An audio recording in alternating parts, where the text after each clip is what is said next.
अस्सलाम वालेकुम स्टूडेंट्स। आज हम अपने दरसी किताब के सबक नंबर 14 अदब की अहमियत का मुताला और अल्फाज मायने पढ़ेंगे। इस सबक की तदरीस का मकसद ये है कि तलबा और तालिबात अदब की ज़रूरत, मफ़हूम और अहमियत से आगाह हो सकें, साइंसी तरक्की के बावजूद अदब की हकीकी अफादियत, हकीकी फ़ायदा समझ सकें। इसके साथ साथ तलबा और तालिबात अदबी और गैर अदबी तहरीरों का फ़र्क जान सकें और उनमें अदबी ज़ौक़ भी पैदा हो। इसके बाद आते हैं हम ख़ास अल्फाज की तरफ। ये तमाम अल्फाज आपको सबक के मुताले के दौरान भी नज़र आएंगे, जिनका हम मुताला करेंगे और इनके मायने बता देती हूँ। फ़ीचर, अफसानवी तर्ज का मज़मून, इम्तियाज़ी खदोखाल, सहाफ़ियाना, सहाफ़त से मुतल्लिक यानी अखबार नवीसी, कॉलम निगारी वगैरह ख़बरों से मुतल्लिक जो भी चीज़ें हैं वो सहाफ़ियाना में आ जाएंगी। रूगर्दानी, नाफरमानी, इन्हिराफ, उसलूब, अंदाज़, तरीक़ा, ज़ौक़ जमाल, ख़ूबसूरती का शौक़, हिस्से जमाल की बेदारी, हिस्से जमाल यानी कि ऐसी हिस्स जिसमें आपको खूबसूरती पसंद आती हो, आप खूबसूरती को पसंद करते हो। मुरव्वत, लिहाज, पासदारी, चलन, दस्तूर, रिवाज, क़तअ ताल्लुक़, ताल्लुक़ ना रखना, बेताल्लुकी, काबिल तक़लीद, पैरवी के काबिल, अक्कासी, इजहार, तस्वीर कशी, नक़ल, मुनकशिफ होना, ज़ाहिर होना। इंसाइक्लोपीडिया वो मालूमाती किताब, वो तसनीफ़ या तालीफ़ जिसमें हर किस्म की मालूमात हों, चाहे वो किसी किस्म के उलूम व फ़नून से मुतल्लिक़ हों या हालात हाज़िरा पर मुश्तमिल हो, वो सब इंसाइक्लोपीडिया में आपको मिल सकती हैं। सबक के मुताले का आगाज़ करते हैं। अदब अरबी ज़ुबान का लफ्ज़ है, यानी ये अदब लफ्ज़ का माख़ज़ बताया गया कि किस ज़बान से ये लफ्ज़ निकला है। इसका मतलब है हैरत अंगेज़ चीज़, यानी कि हैरान कर देने वाली चीज़।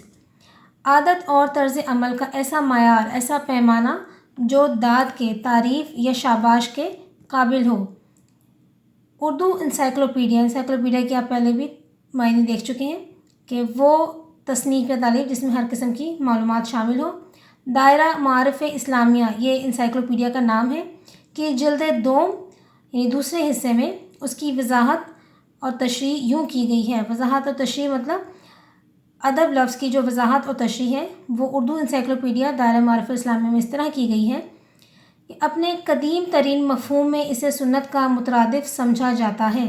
कदीम तरीन यानी सबसे पुराने, मफ़हूम में, मायने में, यानी पुराने दौर में इसे किसका हम मायने समझा जाता था? सुन्नत का, तरीक़ेकार का। यानी आदत, मौरूसी मयार, मौरूसी आबाई, नस्ली आबा व अजदाद से मुतल्लिक़ जो भी मयारात कायम किए गए।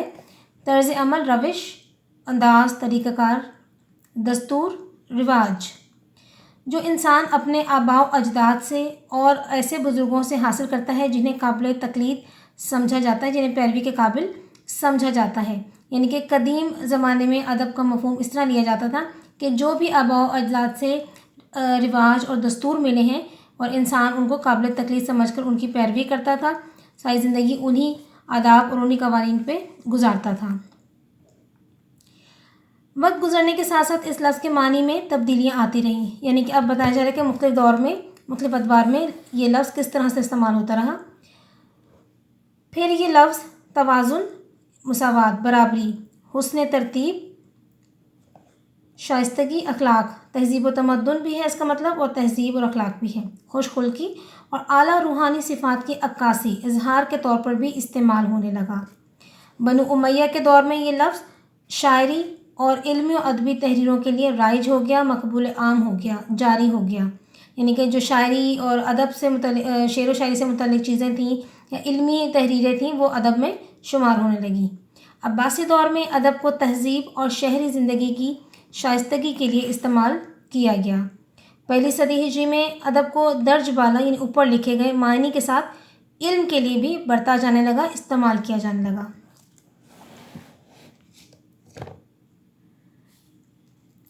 लफ्ज़ अदब दो मानों में इस्तेमाल होता है। एक मानी में ये दूसरों की इज़्ज़त, तकरीम, अदब, ताज़ीम और एहतराम, ये तमाम एक दूसरे के मुतरादिफ़ अल्फाज हैं, के लिए इस्तेमाल होता है, यानी रिस्पेक्ट। बाअदब बानसीब, ये ज़रबुल मसल है जिसका मतलब है बड़ों का अदब करने वाला खुशकिस्मत होता है। इसका मुकम्मल ज़रबुल मसल इस तरह से है, बाअदब बानसीब, बेअदब बेनसीब। तो इसी का उलट जो है वो बेअदब बेनसीब है। दूसरे मानों में अदब वो है जिसमें इंसानी ज़िंदगी का اور اس سے وابستہ، اس سے جڑی ہوئی، اس سے منسلک ہر شے کا، ہر چیز کا، ہر پہلو کا مطالعہ کیا جاتا ہے۔ یہ تحریر ایسی ہوتی ہے جسے پڑھ کر نہ تو اکتاہٹ یعنی بیزاری ہوتی ہے اور نہ ہی پڑھنے والے پر کوئی ذہنی دباؤ پڑتا ہے، بلکہ ایسی تحریر کو پڑھ کر انسان اپنے آپ کو ہلکا پھلکا محسوس کرتا ہے، پرسکون محسوس کرتا ہے۔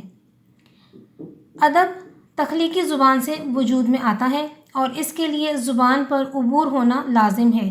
یعنی آپ ادب میں کچھ بھی لکھنا چاہتے ہیں، کوئی بھی ادبی تحریر لکھنا چاہتے ہیں تو اس کے لیے اس زبان پہ آپ کی مہارت ہونا بہت ضروری ہے۔ یعنی اس زبان کے اصول و قوانین معلوم ہونا آپ کو بہت ضروری ہے کہ زبان کے یہ ادبی تحریر لکھی کیسے جائے گی۔ یہ بات بھی یاد رکھی جائے کہ ادب دنیا کی ہر زبان میں تخلیق ہوتا ہے۔ تخلیق کا لفظی مطلب پیدا ہوتا ہے، بنتا ہے۔ عربی، فارسی، چینی، جرمن، انگریزی، پنجابی، سندھی، بلوچی، پشتو، براہوی، غرض دنیا کی ہر زبان میں ادب موجود ہے۔ ہر لکھی ہوئی چیز کو متن یعنی ٹیکسٹ کہا جاتا ہے۔ متن کا لفظی مطلب ہے اصل عبارت، اصل مضمون۔ تاہم ہر لکھی ہوئی تحریر ادب نہیں کہلاتی۔ کچھ تحریریں ادبی ہوتی ہیں اور کچھ غیر ادبی۔ اب یہاں پر جو ہے ادبی اور غیر ادبی تحریروں کا فرق واضح کیا گیا ہے۔ سائنسی یعنی سائنس سے متعلق، جغرافیائی زمین سے متعلق، نفسیاتی ذہنی خیالات سے متعلق، معاشرے سے متعلق تحریریں، اخباری خبریں اور صحافتی کالم غیر ادبی تحریروں میں شمار ہوتے ہیں، جبکہ ادبی تحریر وہ ہوتی ہے جس میں حقائق یعنی حقیقتیں بیان کرنے کے ساتھ ساتھ جذبات و احساسات کا باہمی ملاپ یعنی ایک دوسرے سے ربط و تعلق بھی ہو۔ انگریزی میں ادب کو لٹریچر کہا جاتا ہے۔ آج ہم اس سبق کا نصف مطالعہ کریں گے اور یہ مطالعہ اور اس کو اپنے الفاظ معنی جو ہے اس کے آپ نے اچھی طرح سے یاد کرنے ہیں۔